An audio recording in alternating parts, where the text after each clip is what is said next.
Hello everyone, आज हम बात करने वाले हैं इंडियन मॉनेटरी सिस्टम के बारे में, जिसमें हम बात करेंगे फंक्शंस ऑफ मनी। मनी के फंक्शंस क्या हैं, डीवैल्यूएशन क्या है और कितनी बार हुआ है भारत की करेंसी पे, डीमोनेटाइजेशन क्या है, वो कितनी बार हुआ है अब तक, स्टॉक ऑफ मनी एग्रीगेट्स क्या चीज है जो कि हम M1, M2, M3, M4 के नाम से जानते हैं, और cheap money, dear money, hot money.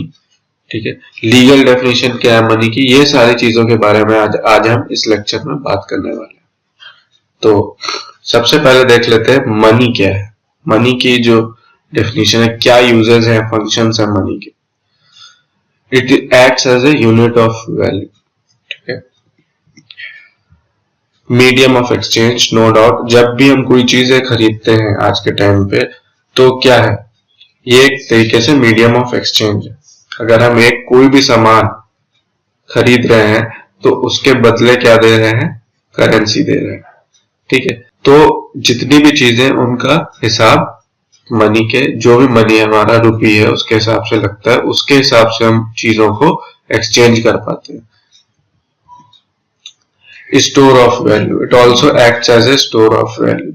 ठीक है, अगर आप इसको स्टोर करेंगे तो क्या होगा, इसकी वैल्यू बढ़ेगी और आपको आगे चल के फ्यूचर में फायदे होंगे। तो मनी के ये तीन बेसिक यूज है।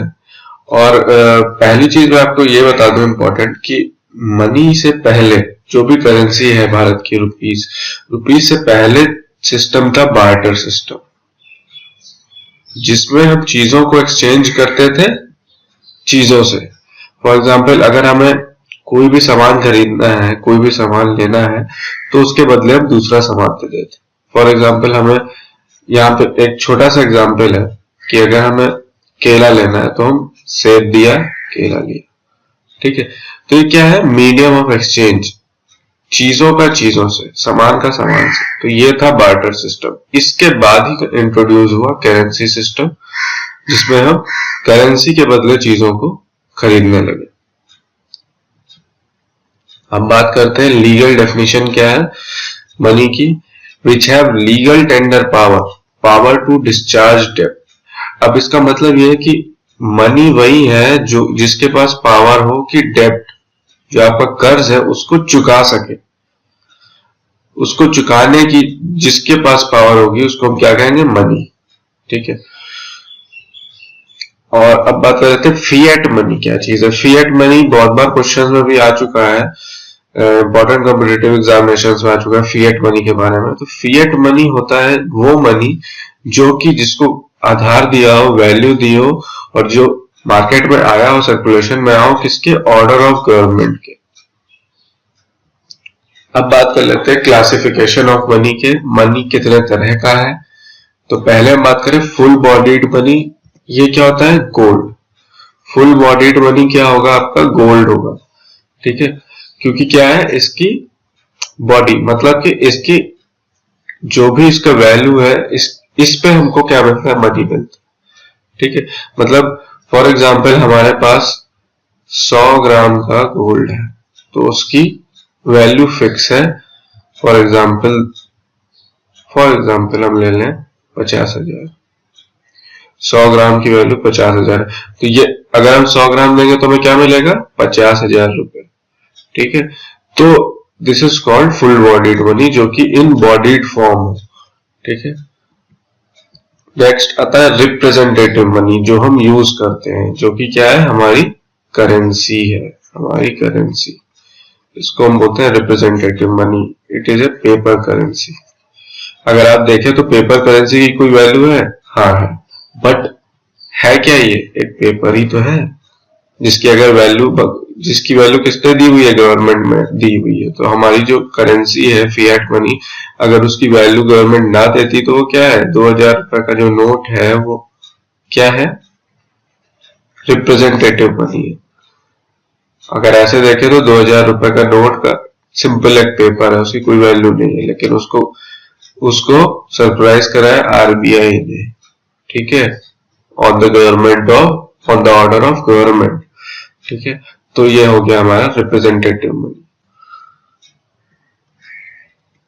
अब बात करते हैं इंडियन मॉनेटरी सिस्टम की। इंडिया की मॉनेटरी सिस्टम क्या है, पेपर करेंसी स्टैंडर्ड है। ठीक है, फुल बॉडीड मनी करेंसी नहीं है। ठीक है, पेपर करेंसी स्टैंडर्ड पे चलती है। ठीक है, paper currency unlimited legal tender है। ठीक है, इसके बारे में बताऊंगा आगे। अनलिमिटेड लीगल टेंडर का क्या मतलब है। जितने भी कॉइन्स और 1 रुपी नोट है वो क्या है, गवर्नमेंट ऑफ इंडिया इशू करती है और इस पे साइन होते हैं, सिग्नेचर होते हैं finance secretary of government of India के। और अपार्ट फ्रॉम दैट जितने भी कॉइन्स हैं और 1 रुपए के बाद मतलब ₹2 एंड हायर की जितनी करेंसी है उस पर सिग्नेचर होता है हमारे आरबीआई के गवर्नर का, याद रखिएगा। ठीक है, जितने कॉइन्स और 1 रुपए के नोट हैं उस पर साइन होते हैं किसके, finance secretary of government of India के, मतलब वो इशू करती है गवर्नमेंट ऑफ इंडिया। और इंडिया की करेंसी क्या है, अनकन्वर्टेबल है। ठीक है, मतलब paper currency is not convertible into gold. ठीक है, ये आप नहीं कह सकते कि 100 रुपए जो है वो इतना गोल्ड है। ठीक है, इट इज नॉट कन्वर्टेबल, याद रखिएगा। अब बात करते हैं लीगल टेंडर क्या चीजें हैं और अनलिमिटेड लीगल टेंडर क्या होता है। पहला है लिमिटेड, दूसरा है अनलिमिटेड। लिमिटेड लीगल टेंडर हम किसे बोलेंगे, लिमिटेड लीगल टेंडर्स होते हैं हम जैसे कि हमारे कॉइन्स है।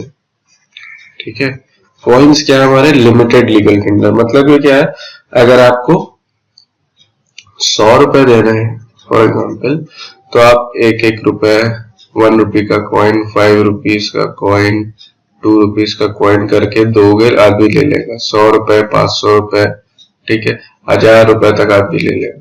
लेकिन यही अगर आपको 5 लाख रुपीज देने हो या 5 करोड़ रुपए देने हो, तब आप अगर इतना कॉइन्स दो तो इट इज अनएक्सेप्टेबल, जनरली उसको नहीं लिया जाता। तो क्या है कि इसकी जो मीडियम ऑफ एक्सचेंज है क्या है, लिमिटेड है कॉइन्स का। ठीक है, मतलब लिमिटेड अमाउंट ऑफ मनी को ही ट्रांजैक्ट कर सकते हो in the form of coins. उसके ऊपर उसकी वैल्यू क्या है, अनएक्सेप्टेबल है, लोग नहीं एक्सेप्ट करेंगे। ठीक है, वही अनलिमिटेड लीगल टेंडर की बात करें तो ये क्या है, हमारी पेपर करेंसी जो भी हमारी होती है, जैसे कि क्या है 100 रुपए, 500 रुपए और अभी आज की डेट में क्या है 2000 रुपए, से पहले था 1000 रुपए।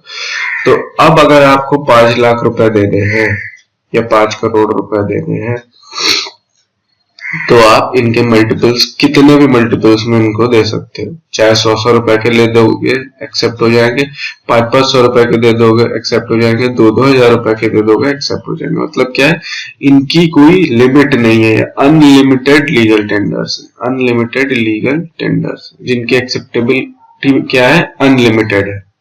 ठीक है, तो उसको हम बोलते हैं अनलिमिटेड लीगल टेंडर। और हालांकि आपको बता दूं मैं, जो कॉइन्स हैं वो मैंने आपको पहले ही बताया गवर्नमेंट ऑफ इंडिया मिंट करती है, बनाती है।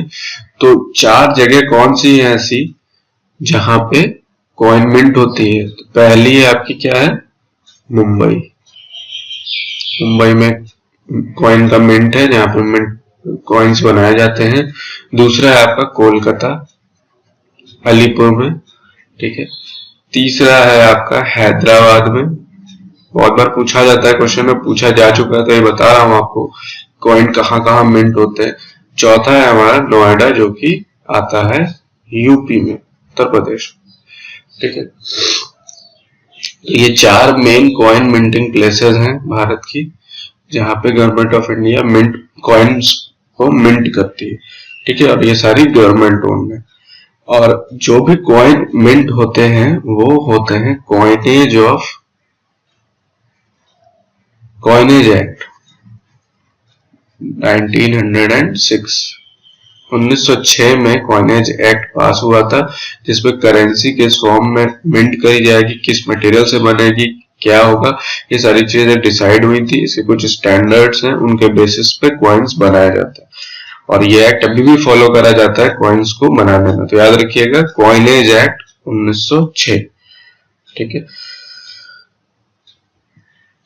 और सबसे इंपॉर्टेंट क्या है कि भारत की करेंसी में बहुत बार क्वेश्चन आता है कि जो पेपर करेंसी उसमें कितनी कंट्रीज, कितनी लैंग्वेजेस उसमें होती हैं, प्रिंट होती हैं। तो वो है यहाँ पे कितनी, 15 लैंग्वेजेस। याद रखिएगा आसाम, बंगाल, गुजराती, कन्नड़, कश्मीरी, कोंकणी, मलयालम, मराठी, नेपाली, उड़िया, पंजाबी, संस्कृत, तमिल, तेलुगु और उर्दू। ये आपकी है 15 लैंग्वेजेस जो कि पेपर करेंसी के उल्टे साइड पे प्रिंट होती है हमेशा। ठीक है,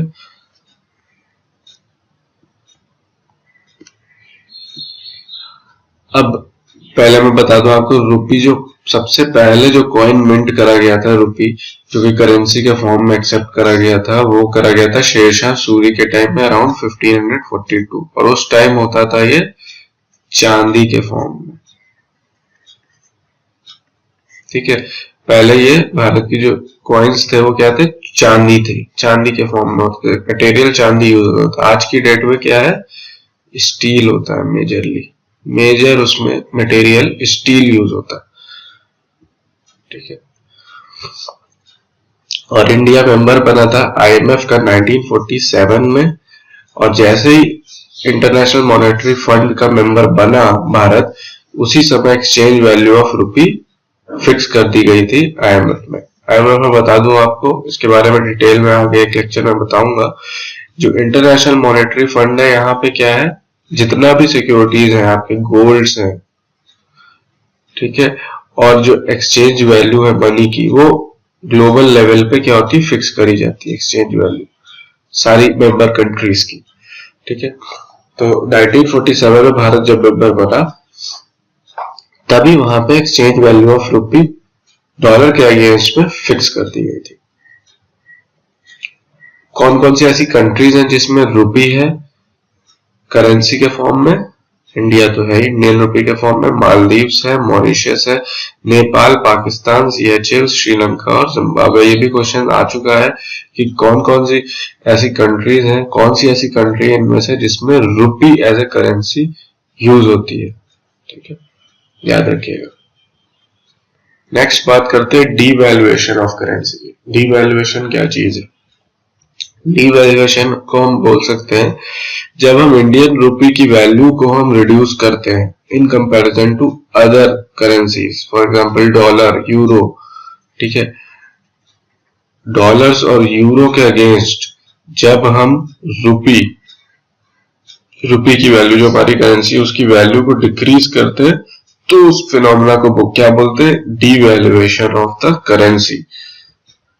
अब ये बता दो, इंडिया की हिस्ट्री में सबसे पहले डिवैल्यूएशन हुआ था 1949 में बाय 30.5%। करा किसने था?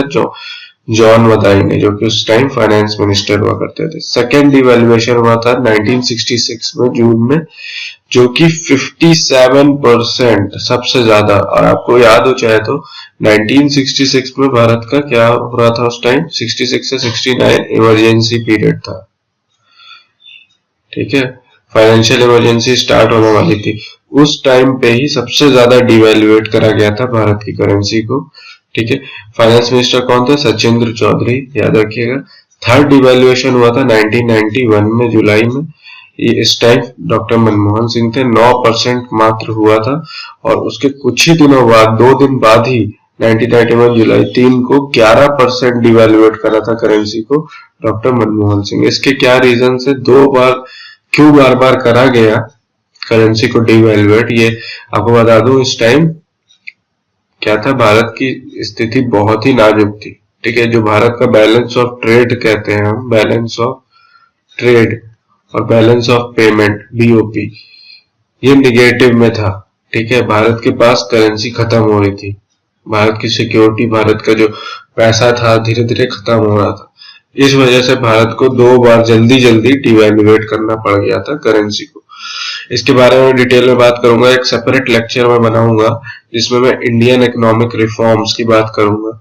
ठीक है, लिक्विडाइजेशन, प्राइवेटाइजेशन, ग्लोबलाइजेशन, एलपीजी जो कि 1991 से स्टार्ट हुआ था, क्या क्या इकोनॉमिक रिफॉर्म्स हुए थे भारत की इकोनॉमी में, उसके बारे में मैं डिस्कस करूंगा आपको। तब मैं डिटेल में आपको बताऊंगा क्या मेजर रीजंस और थे भारत की करेंसी को डिवैल्यूएट करने के। अब बेसिक ऑब्जेक्टिव, जैसा मैंने आपको बोला, डिवैल्यूएशन में क्या होता है? डेफिसिट्स जो होते हैं बैलेंस ऑफ ट्रेड में, उसको रिड्यूस करना। मतलब जब बीओटी जो है आपका निगेटिव में आ जाता है, ठीक है, इस नेगेटिविटी को रिड्यूस करने के लिए हम क्या करते हैं, डिवैल्यूएशन करते हैं। और ये बैलेंस ऑफ ट्रेड जनरली होता क्या है, एक्सपोर्ट माइनस इंपोर्ट। अगर ये पॉजिटिव में आया मतलब ये क्या है, इनकम है, क्योंकि एक्सपोर्ट हमने ज्यादा करा, इंपोर्ट कम करा, उसका डिफरेंस क्या हो जाएगा, हमारी इनकम में काउंट हो जाएगा। लेकिन जब इंपोर्ट ज्यादा होगा, एक्सपोर्ट कम होगा, तो वो क्या होगा, डेफिसिट होगा। उस केस में क्या होगा, भारत का लॉस में ये काउंट होगा। ठीक है, तो उस लॉस को कवर अप करने के लिए हम जनरली क्या करते हैं, डिवैल्यूएट कर देते हैं करेंसी को। ठीक है, करेंसी को डिवैल्यूएट करने से क्या होगा, एक्सपोर्ट की वैल्यू चीपर हो जाएगी in comparison to other currencies. तो क्या होगा कि ज्यादा से ज्यादा जो कंट्रीज हैं जिनमें जहां डॉलर और यूरो चलता है, वो क्या करेंगी, भारत से इंपोर्ट करेंगी, मतलब भारत के लिए वो एक्सपोर्ट होगा। उस केस में क्या होगा कि वॉल्यूम ऑफ जो ट्रांजैक्शन है, वॉल्यूम मतलब ट्रांजैक्शन का जो वॉल्यूम है वो बढ़ जाएगा। उससे क्या होगा कि भारत की इनकम बढ़ जाएगी। ठीक है, तो बेसिक कंसेप्ट यही है डिवैल्यूएशन का। अब आपको बता देता हूं कि कुछ मेजर डिफरेंसेस डिवैल्यूएशन क्या होता है। ठीक है, डेप्रिसिएशन, दोनों में डिफरेंस क्या है, और एप्रिसिएशन क्या होता है। तो अगर हम बात करें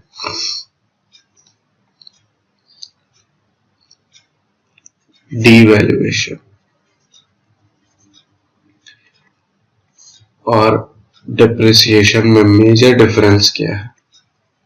ठीक है, अगर आपकी वैल्यू डिवैल्यूएट कर रही है आपकी करेंसी और डिप्रिशिएट कर रही है, दोनों में डिफरेंस क्या है। तो जब गवर्नमेंट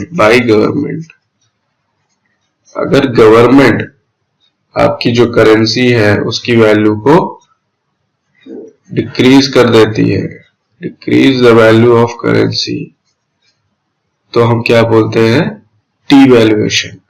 और जब मार्केट फोर्सेस, गवर्नमेंट नहीं, मार्केट फोर्सेस की वजह से जब आपकी करेंसी की वैल्यू ऑफ करेंसी जो है डिक्रीज हो जाए, तो हम बोलते हैं उसे डेप्रिसिएशन। ठीक है, क्योंकि मार्केट में आपकी करेंसी की वैल्यू कम चल रही है इन कंपेरिजन टू अदर, तो क्या होगा, ऑटोमेटिकली आपकी करेंसी की वैल्यू कम हो जाएगी। ठीक है, मार्केट फोर्सेस इसमें रोल प्ले करती है। और अगर मार्केट फोर्सेस की ही वजह से आपकी करेंसी की वैल्यू बढ़ जाए, इंक्रीज हो जाए, ठीक है, तब हम क्या उसे बोलेंगे, अप्रिसिएशन। ठीक है, मतलब आपकी करेंसी की वैल्यू बढ़ गई in comparison to other currencies, means dollar, euro, pound. ठीक है, तो ये है बेसिकली दोनों में डिफरेंस। अब बात करते हैं डीमोनेटाइजेशन किसे कहते हैं। डीमोनेटाइजेशन बेसिकली जैसे आपने हाल ही में देखा, भारत ने क्या करा, ₹500 और ₹1000 के नोट सर्कुलेशन से हटा लिए भारत की करेंसी से। तो वही है stripping of the currency unit as a status as legal tender, मतलब उसकी लीगलिटी जो है कि वो इतना वैल्यू देती है, उसकी लीगलिटी को हमने क्या करा, हटा लिया।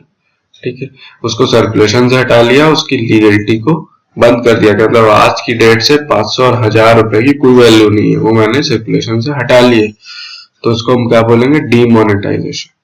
ठीक है, ये जनरली कब होता है, जब अपनी मोस्ट ऑफ द टाइम क्या होता है, नेशनल करेंसी को चेंज करना होता है। ठीक है, और या फिर उसको रिटायर करना, जैसे हमने बोला करेंसी जो करंट फॉर्म में चल रही है उसको या तो हटा लेना या उसको रिटायर कर देना, मतलब हटा देना। ठीक है, और इसका बेसिकली पर्पस क्या होता है, अगर हमने 500 रुपए हटाए हैं सर्कुलेशन से, तो हम नए 500 के नोट लाएंगे, ये इसका ऑब्जेक्टिव होता है। क्योंकि ये जो 500 रुपए के नोट है, या तो सिक्योरिटी फीचर की वजह से हो सकता है हटा दिए गए हो, या तो क्या हो गया है, बहुत काला धन जमा हो गया। ठीक है, तो इसका मेजर पर्पस ये भी होता है कि ब्लैक मनी को हटाना। ब्लैक मनी को हटाने के लिए आपको डिमोनेटाइजेशन करना पड़ेगा, या फिर आपकी करेंसी बहुत ही ओल्ड है, उसको हम रिप्लेस कर दें न्यू करेंसी से, नए फीचर्स के साथ। ठीक है, मतलब जो भी सिक्योरिटी फीचर्स थे वो ऑलरेडी ब्रीच हो चुके हैं। अब मैक्सिमम लोगों को पता चल चुके हैं कि 500 रुपए के नोट में ये सिक्योरिटी फीचर होते हैं, तो उसका क्या होता है, काला धन, या फिर आप बोल लें डुप्लीकेट मनी ज्यादा छप रहा है, तब क्या करेगी गवर्नमेंट, उसको सर्कुलेशन से हटा देगी और नए 500 के रुपए के नोट प्रिंट करेगी विद न्यू सिक्योरिटी फीचर्स। ठीक है, तो ये बेसिकली एम होता है डिमोनेटाइजेशन का। अब 3 बार भारत में हुआ है डिमोनेटाइजेशन, याद रखिएगा। पहला जो हुआ था 1946 में हुआ था, 1000 और 10,000 के नोट हटा लिए गए थे सर्कुलेशन से, और दोनों को फिर से री इंट्रोड्यूस करा गया था 1954 में विद एडिशनल इंट्रोडक्शन ऑफ 5,000।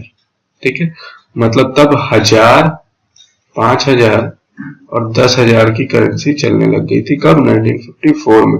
लेकिन उससे पहले 1000 और 10,000 के नोट हटा लिए गए थे। अब आप सोचिए कि उस टाइम 1946 के टाइम पे इसका इफेक्ट क्या रहा होगा पब्लिक पे, तो इसका इफेक्ट नल रहा, खासा इफेक्ट नहीं रहा। मान लीजिए आप 70 to 80% इफेक्ट रहा। क्योंकि क्या रीजन था, 1000 और 10,000 का नोट उस टाइम सर्कुलेशन में इतना नहीं हुआ करता था नॉर्मल पब्लिक के पास। ठीक है, क्योंकि आप समझ सकते हैं उस वक्त तुरंत ही भारत आजाद होने से जस्ट पहले की बात है, 1946 में लोगों के पास इतनी करेंसी नहीं थे। तो जो रिच क्लास था, मान लीजिए 5 to 10%, सिर्फ उसको इफेक्ट पड़ा था। ठीक है, और यहाँ पे भी बेसिक एम क्या था, ब्लैक मनी को हटाना था, ब्लैक मनी को आउट करना था सर्कुलेशन से। ये इसका बेसिक ऑब्जेक्टिव था डिमोनेटाइजेशन करने का। सेकेंड हुआ था 1978 में, मोरारजी देसाई जिस टाइम प्राइम मिनिस्टर थे, उन्होंने 1000, 5,000 और 10,000 का नोट सर्कुलेशन से हटा दिया था। ठीक है, जिसका मेन एम वही था, ब्लैक मनी जनरेशन जो भारत में बहुत ज्यादा हो गया था उसको हटाना। तीसरा डिमोनेटाइजेशन आपको पता ही है, हमारे माननीय प्रधानमंत्री मोदी जी ने करा था 8 नवंबर 2016 को, जिसमें 1000 और 500 के नोट हटा लिए गए थे। उसका भी मेन एम क्या था, ब्लैक मनी को हटाना, ब्लैक मनी को खत्म करना। ठीक है, और आपको पता ही होगा 500, 1000 के नोट हटाए गए और नए 500 के नोट लाए गए, और 2000 रुपए का नोट जो कि पहले नहीं था मार्केट में, उसको नया इंट्रोड्यूस करा गया। ठीक है, तो ये 3 बार भारत का डिमोनेटाइजेशन हो चुका है करेंसी का। अब बात करते हैं मनी सप्लाई एग्रीगेट्स के।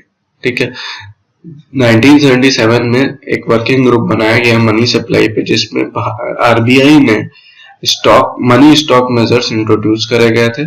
ठीक है, ये क्या थे बेसिकली, M1 क्या होता है, M1 होता है करेंसी कॉइन विद पब्लिक। ठीक है, plus demand deposit of bank. Demand deposit हम जिसे कहते हैं करेंट अकाउंट और सेविंग अकाउंट्स, क्योंकि हम इसको ऑन डिमांड कभी भी जमा कर सकते हैं, कभी भी निकाल सकते हैं इसमें पैसा। और अदर डिपॉजिट विद आरबीआई। ठीक है, तो ये जो आप मनी देख रहे हैं क्या है, हाईली लिक्विड है। क्यों मैंने कहा हाईली लिक्विड है, क्योंकि इसमें मोस्टली क्या है, कैश इन्वॉल्व है। ठीक है, इसको आप तुरंत यूज कर सकते हो, कैश इन्वॉल्व है, डिमांड डिपॉजिट है, करेंसी कॉइन है, और other deposit of RBI. Next बात करते हैं M2 की। M2 कहता है M1 तो जो है हमारे पास M1 प्लस उसमें हम demand deposit of post office लगा दें। ठीक है, जो भी सेविंग स्कीम्स है मनी की, ठीक है, उसको हम कर देंगे तो वो हो जाएगा क्या, M2, मतलब M1 plus demand deposit of post office. Third आता है M3। ये क्या होता है, इसमें M1 प्लस टर्म डिपॉजिट हमारा कर ले। मतलब क्या हो रहा है, धीरे धीरे क्या हो रही है, आपकी लिक्विडिटी डिक्रीज कर रही है। ठीक है, यहाँ पे हाईली लिक्विड था, यहाँ पे सिर्फ करेंसी कॉइन्स और डिमांड डिपॉजिट की बात थी। यहाँ पे हमने क्या करा, पोस्ट ऑफिस का डिपॉजिट ले आए, यहाँ पे हम टर्म डिपॉजिट ले आए। मतलब हमने क्या करा, करेंसी को यूज होने से कुछ सालों के लिए बंद कर दिया, टर्म दे दिया, 5 साल तक आप नहीं कर सकते, सेव रहेगा। क्या हो गया कि यहाँ पे करेंसी बाइंड हो गई। ठीक है, उसको आप तुरंत यूज नहीं कर पाओ। ठीक है, टर्म डिपॉजिट क्या होते हैं, जो भी एफडी है, आरडी है, फिक्स डिपॉजिट, रिकरिंग डिपॉजिट, उसको हम बोलते हैं। ठीक है, नेक्स्ट है हमारा M4। M4 में क्या है, M3 plus total deposits of post office, जो भी डिमांड और टर्म डिपॉजिट है। ये क्या हो गया, पूरी तरीके से नॉन लिक्विड हो गया। ठीक है, इसमें कहीं भी करेंसी इन्वॉल्व नहीं है, क्योंकि M3 तो ऑलरेडी मैंने बोला आपको टर्म डिपॉजिट इसमें इन्वॉल्व है, और उसके साथ आपने क्या करा, पोस्ट ऑफिस का भी टर्म डिपॉजिट उसमें ऐड कर दिया, तो क्या हो गया, बहुत ही कम लिक्विड हो गया इन कंपैरिजन टू M1। तो जब भी हम M1 से M4 की तरफ मूव करेंगे तो हमारी लिक्विडिटी क्या होगी, डिक्रीज होगी। सबसे लिक्विड फॉर्म क्या हो गया, M1 हो गया, और इसको हम क्या बोलते हैं, नैरो मनी बोलते हैं, नैरो मनी। ठीक है, आ जाता है क्वेश्चन में बहुत बार, M1, M2, M3, M4 में से नैरो मनी किसे कहा जाता है। और जो M3 है ये हमारा क्या है, ब्रॉड मनी। रीजन बताता हूं क्या है। नैरो मनी, जो कि नैरो मनी हमने क्यों कहा है, क्योंकि नैरो थिंकिंग क्या होती है, छोटी थिंकिंग, मतलब क्या है, सिर्फ करेंसी और कॉइन से रिलेटेड चीजें हैं हमारे पास। ठीक है, इसका आगे सेविंग पे कोई रोल नहीं है, तो इस वजह से इसको हम बोलते हैं नैरो मनी। और सिर्फ इसके बल पे बैंक्स के लेंडिंग प्रोग्राम, बैंक्स आपको लोन नहीं दे पाएगा। ठीक है, क्योंकि सिर्फ करेंसी में डील नहीं करता बैंक। बैंक क्या है, demand deposit, current deposit plus term deposit. जब तक उसके पास टर्म डिपॉजिट नहीं होगा तब तक वो क्या करेगा, लोन्स में डील नहीं कर पाएगा, क्योंकि डिमांड डिपॉजिट क्या है, आपने आज जमा करा कल आप निकाल लोगे, तो लोन किस आधार पे देगा, बैंक के पास भी तो कुछ अमाउंट जमा होना चाहिए। वो कैसे जमा होगा, टर्म डिपॉजिट के, टर्म डिपॉजिट का उसमें रोल होता है। ठीक है, तो M1 में क्या होगा, बैंक्स लेंडिंग प्रोग्राम ठीक से नहीं कर पाएंगे, लेकिन जो ब्रॉड मनी यहाँ पे बैंक के लेंडिंग प्रोग्राम अच्छे से चलेंगे, क्योंकि यहाँ से क्या इंट्रोड्यूस कर दिया हमने, टर्म डिपॉजिट इंट्रोड्यूस कर दिया। ठीक है, नेक्स्ट आते हैं, हम बात करते हैं रिजर्व मनी क्या होता है। रिजर्व मनी एक्चुअली 1988 में एक और वर्किंग ग्रुप बना था, जिसके वर्किंग ग्रुप था RBI का, जिसके हेड थे डॉक्टर YV रेड्डी जी।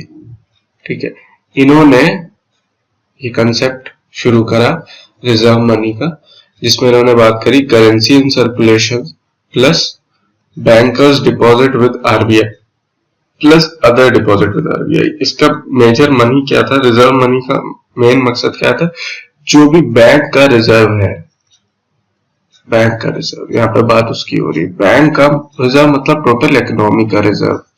ठीक है, ये जो, और इसका मोस्ट ऑफ द पार्ट किसके पास रखा जाता है, RBI के पास। जैसे आप देख रहे हैं, bankers deposit with RBI plus other deposit with RBI। ठीक है, तो इसको बोलते हैं रिजर्व मनी, जो कि होता है हमारा M0। अब बात करते हैं मिनिमम रिजर्व सिस्टम क्या होता है। मिनिमम रिजर्व सिस्टम मेंटेन करता है RBI, जिसका मेन मकसद क्या है कि उसको 200 करोड़ रुपए एज ए रिजर्व मेंटेन करने हैं हमेशा, हर सिचुएशन में, इन द फॉर्म ऑफ क्या, गोल्ड एंड फॉरेन करेंसी। ठीक है, जिसमें कि 115 करोड़ रुपए क्या होगा, मात्र 115 करोड़ रुपए in the form of gold होना चाहिए। ठीक है, और ये जो प्रोसेस है मिनिमम रिजर्व सिस्टम का, ये फॉलो हो रहा है सिंस 1957 से, और इसको हम बोलते हैं मिनिमम रिजर्व सिस्टम, MRS। ठीक है, याद रखिएगा, मिनिमम रिजर्व सिस्टम।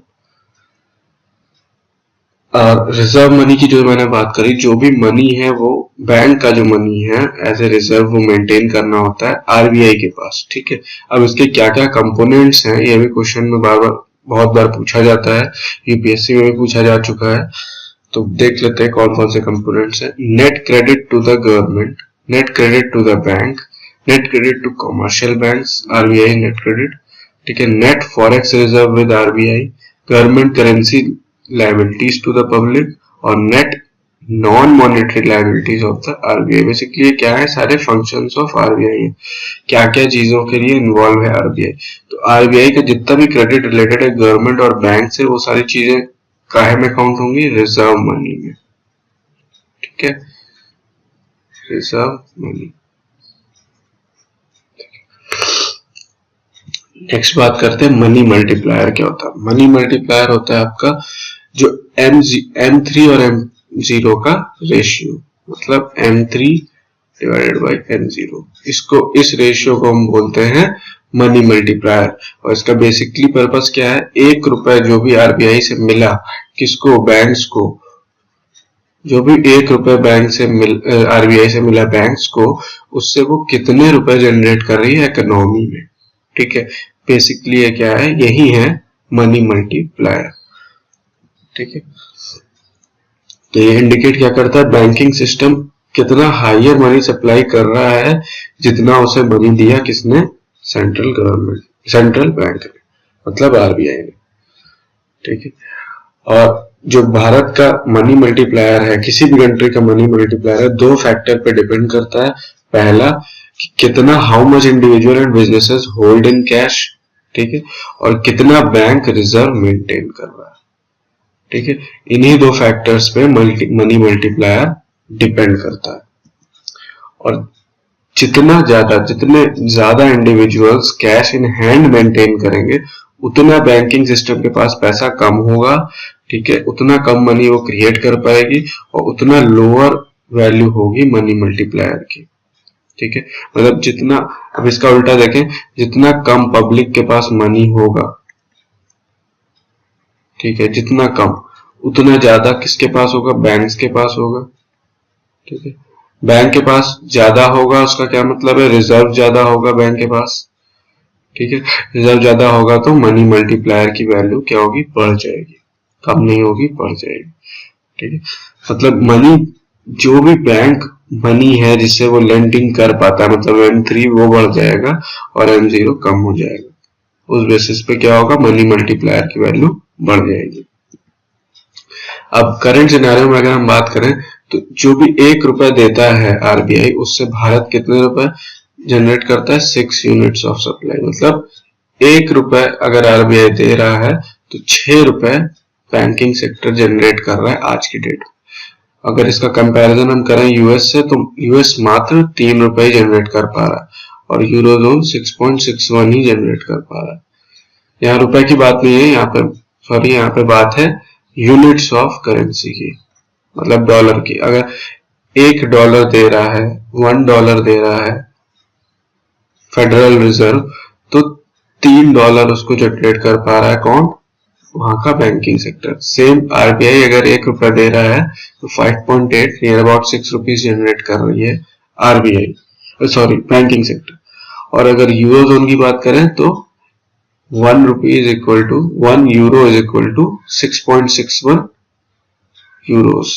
मतलब 1 यूरो अगर वहां का सेंट्रल बैंक दे रहा है बैंकिंग सेक्टर को, तो 6.61 जनरेट कर रहा है बैंकिंग सेक्टर, मतलब इकोनॉमी वहां की।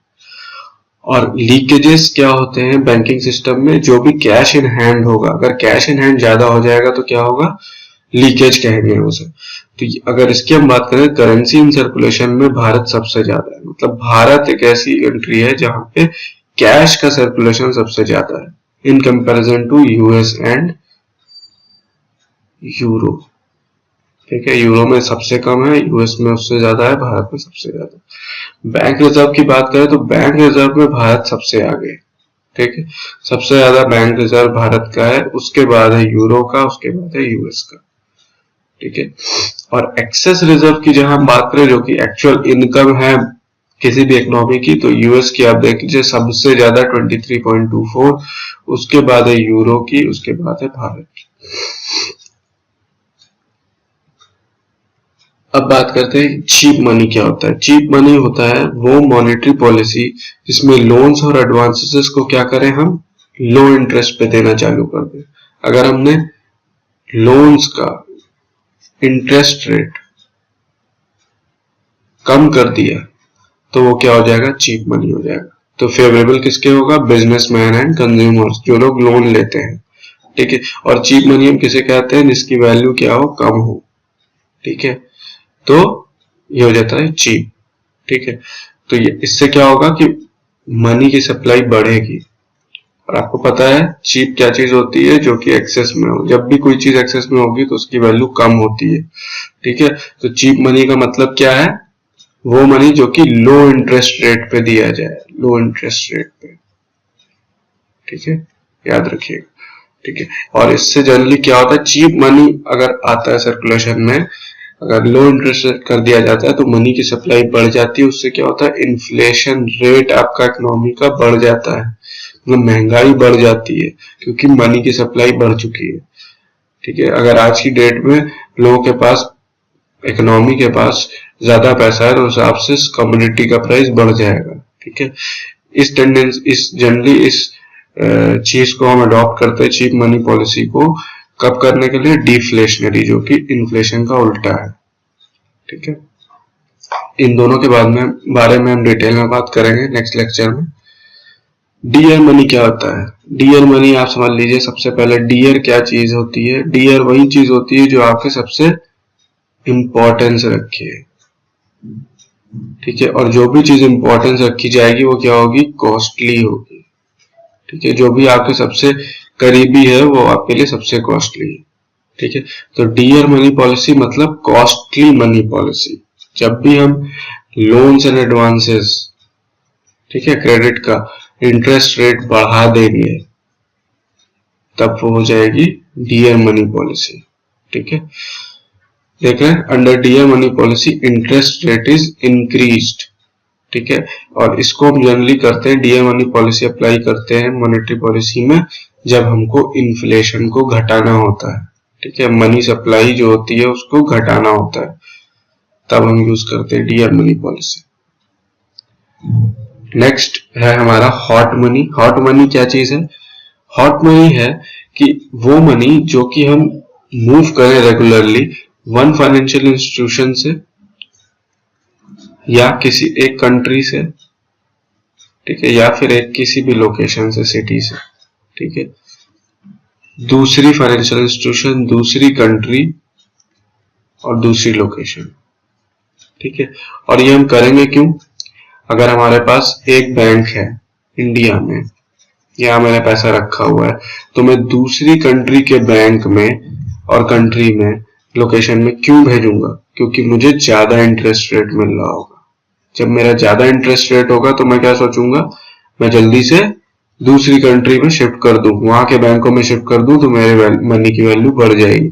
तो ऐसा मनी जो कि एक फाइनेंशियल इन्वेस्टमेंट से दूसरे फाइनेंशियल इन्वेस्टमेंट में जल्दी जल्दी ट्रांसफर करा जाए in order to gain quickly, उसको हम बोलते हैं क्या? Hot money. ठीक है, जब भी हम इंटरेस्ट रेट की लालच में एक जगह से, एक फाइनेंशियल इंस्टीट्यूशन से दूसरे फाइनेंशियल इंस्टीट्यूशन में मनी को ट्रांसफर करते हैं, ठीक है, तो वो होता है हमारा हॉट मनी। ठीक है, और ये लिमिटेड ड्यूरेशन ऑफ टाइम के लिए होता है, जनरली शॉर्ट टाइम पीरियड के लिए होता है। ठीक है, इसको हम लॉन्ग टाइम पीरियड के लिए नहीं कर सकते, क्योंकि रेगुलरली क्या है कि ग्लोबल लेवल पे इंटरेस्ट रेट की वैल्यू, बैंक से इंटरेस्ट रेट की वैल्यू भी चेंज होती रहती है। ये नहीं कि अगर स्विट्जरलैंड के बैंक्स की इंटरेस्ट रेट की वैल्यू 10% है फॉर एग्जांपल, तो वो 10 साल तक 10 ही % रहेगी, ऐसा नहीं। बीच में कम हो जाएगी, 5% हो जाएगी। तो हो सकता है कभी इंडिया के बैंक्स की इंटरेस्ट रेट की वैल्यू बढ़ा दी जाए या किसी यूएस के बैंक्स की वैल्यू बढ़ा दी जाए, तो हम क्या करेंगे? तुरंत यहाँ से पैसा उठा के यहाँ ट्रांसफर कर देंगे, यहाँ से उठा के यहाँ कर देंगे। तो ये जो मनी होगा जिसको हम ट्रांसफर करेंगे, यही होता है हमारा हॉट मनी। आज के लिए इतना ही, तब तक के लिए थैंक्स। आप हमारे चैनल बैंकिंग सूत्रा को सब्सक्राइब कर सकते हैं, जिससे आपको हमारे नए वीडियोस का नोटिफिकेशन मिलता रहेगा। और आप हमारे फेसबुक पेज जो कि बैंकिंग सूत्रा के नाम से है, उससे भी कनेक्ट हो सकते हैं। उससे भी हमारे आने वाले लेटेस्ट वीडियोस का आपको नोटिफिकेशन डिटेल्स मिलती चली जाएगी। तब तक के लिए थैंक्स। आगे नेक्स्ट लेक्चर में मैं बात करूंगा इंडियन इकोनॉमिक रिफॉर्म्स और मॉनेटरी पॉलिसी की, तो इसलिए मेरे चैनल से कनेक्टेड रहिए, स्टे कनेक्टेड।